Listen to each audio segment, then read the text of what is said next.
Hello everyone. In the previous classes, we have learned different types of data and covered quite a few data structures, something like list and dictionaries. So these were nothing but a format or a style in which you could store a collection of data. All right. So in this particular session, we are going to cover another type of structure which is called as sets. So just like you have list, tuples, and dictionaries to store a group of data or a collection of data together in different styles, in the same way, even the sets are one of the formats in which you can store the data. So let's try to understand what set is, where do you use sets, how do you store values in sets, and how are you gonna access the values in sets. So let's get started. In mathematics, I'm pretty sure in your senior secondary schooling, you would have learned what a set is. So I can say maybe set 1 equals to, if I create this as one set and this as second set, so it is quite evident from what I'm writing here. A set is always a collection of unique objects. Okay, a set doesn't allow the duplicates value to be stored in itself, unlike list. So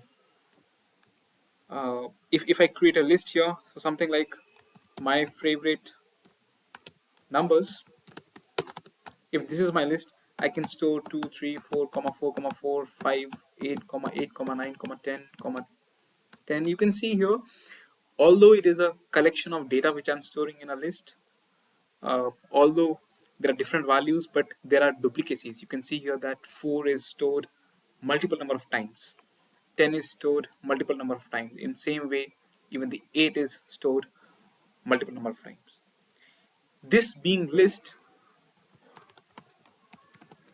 if I make tuple, even the tuple allows the duplicate values to be stored. And same way, even if you make a dictionary out of it, where you are storing this value as a key value pairs or something, you can still have the duplicate values. But when it comes to sets, you cannot have duplicate values. And mind you, even if I make duplicate values here, you can see here that I am uh, providing duplicate values. If I try to print set, you will see that only the unique values are retained. The duplicate values are always dropped, right? So this is what a set is. So just like list and tuples, set is also a sequence type of data, a data structure wherein you can store collections of data, whether it is integer or a float or a string. You can store multiple uh, values in it, but you cannot store duplicates. Even if you store duplicates, the set will transform itself in such a way that only the unique value, only one copy of each content is retained in it. Okay, that is what set. So how do we create set? As you know, the list is created by square brackets. The tuples are created out of parentheses. The dictionary are created out of curved brackets, the curly brackets, but it is key value pairs, multiple key values pairs separated by a comma, right?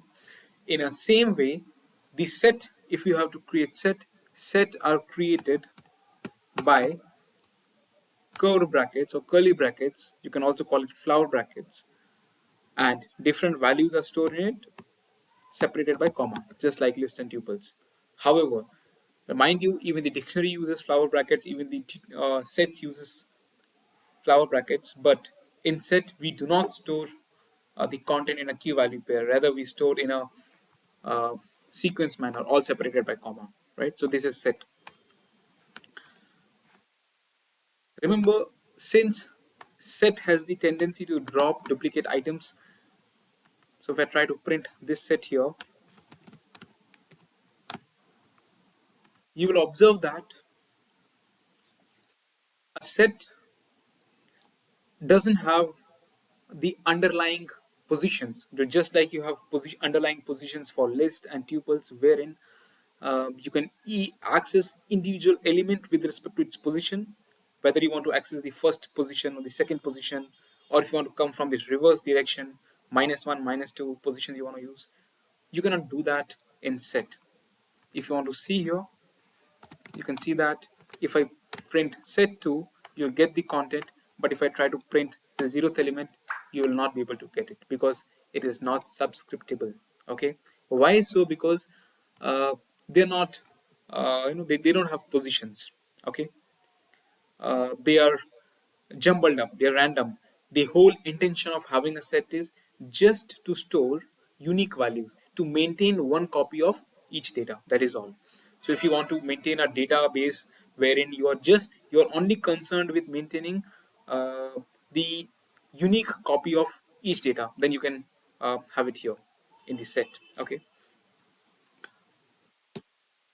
Now let's try to understand how do you uh, update the values in set, how do you remove the value in set. Okay, because once we have created a set something like this, I can have maybe x as set. Okay, x is a set wherein you are maintaining all odd numbers, 1 comma 3 comma 5 comma 7 comma 9 comma 11, right?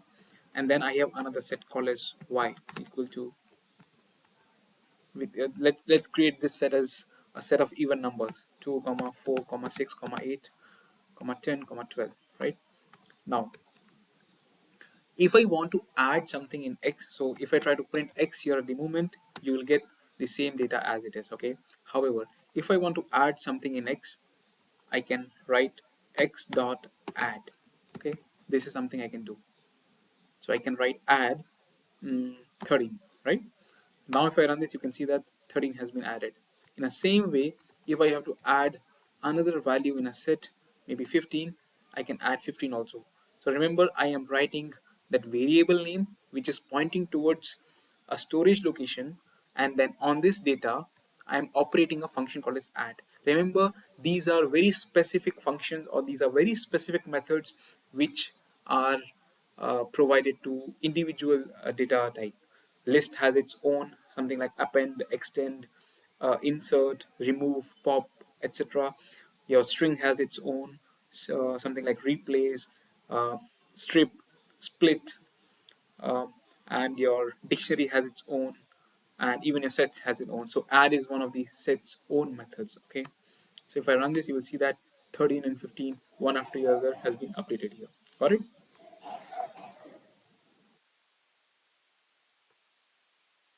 Now there are more functions that you can operate on sets. So these are called as methods or functions. Okay, for example, if this is my data and I want to know what is the common elements in between them, so maybe I can write here x comma intersection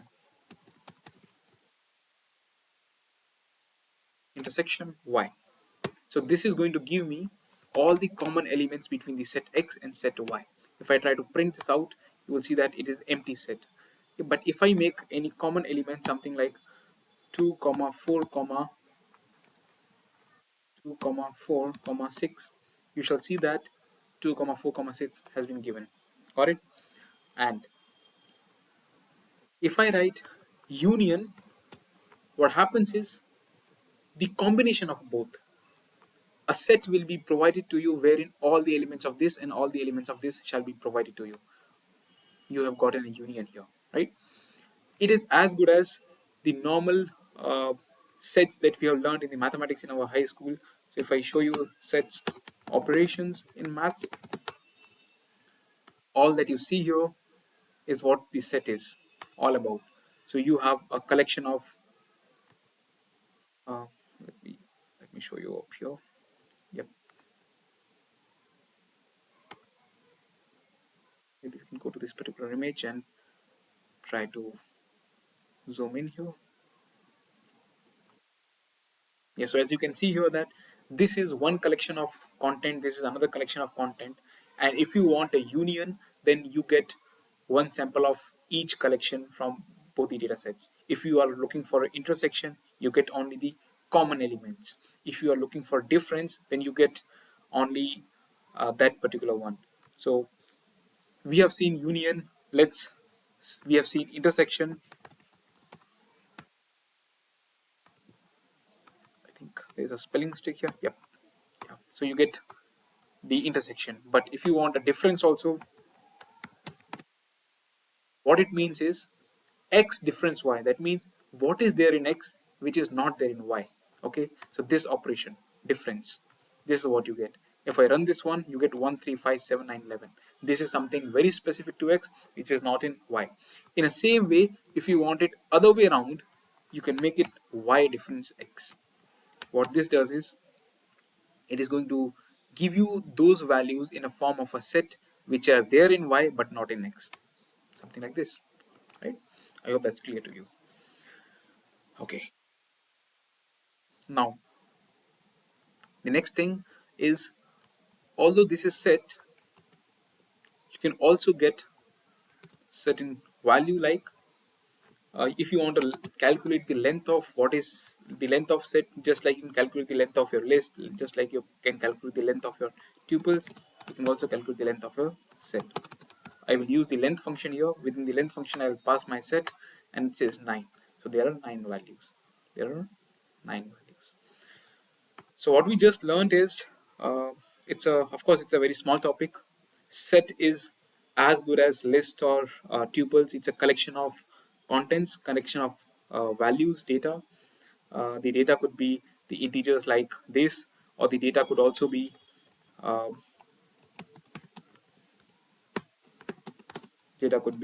some other data type, something like string, like orange, mango, grapes, wow, right?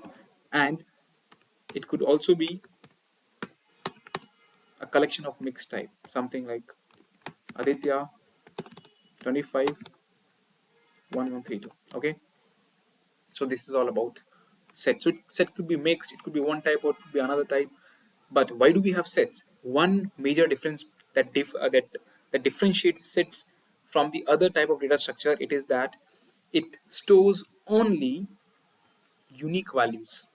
It doesn't allow duplications. Second is, it doesn't have underlying positions just like your list and tuple, so you cannot access one element at a time, or the last element, or any sequence, or if you want to access certain elements in a form of a range, you cannot do that in set. Okay, yes, that's about set. So you can store your data in this particular format.